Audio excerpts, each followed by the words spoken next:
টেলিভিশনের জনপ্রিয় মুখ সৃজলা গুহ মন ফাগুনের পিহু চরিত্রে সকলের মন জয় করেছিলেন তিনি। ধারাবাহিক শেষ হওয়ার পর মন খারাপ হয় অনুরাগীদের।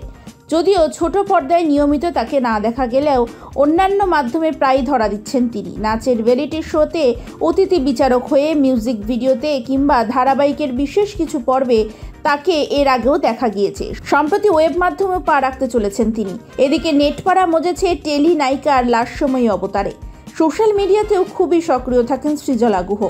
জীবনের নানা মুহূর্ত তুলে ধরার পাশাপাশি প্রায়শই তিনি শেয়ার করেন ফটোশ্যুটের ঝলক।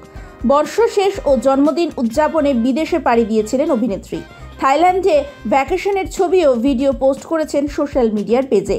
সৃজলার বোল্ড ছবিতে বুধ এখন নেটপাড়া। থাইল্যান্ডে কখনো কালো বিচওয়্যারে তো কখনো আবার গেরুয়া বিকিনিতে নেট মাধ্যমে রীতিমতো উষ্ণতা ছড়িয়েছেন সৃজলা গুহ। নো মেকআপ লুকে তিনি দারুণ ফ্যাশন গোল সেট করে নজর কেড়েছেন সকলের। যদিও এর আগেও সৃজলা বহুবার শেয়ার করেছেন বোল্ড ছবি, যা দেখে বহু নেটিজেন তার কমেন্ট বক্স ভরিয়েছে উষ্ণ ভালোবাসায়। প্রসঙ্গত, টেলি অভিনেতা রোহন ভট্টাচার্যের সঙ্গে দীর্ঘদিন সম্পর্ক ছিলেন সৃজলা। তবে মন ফাগুন চলাকালীনই তাদের দীর্ঘ 6 বছরের সম্পর্ক ভেঙে যায়।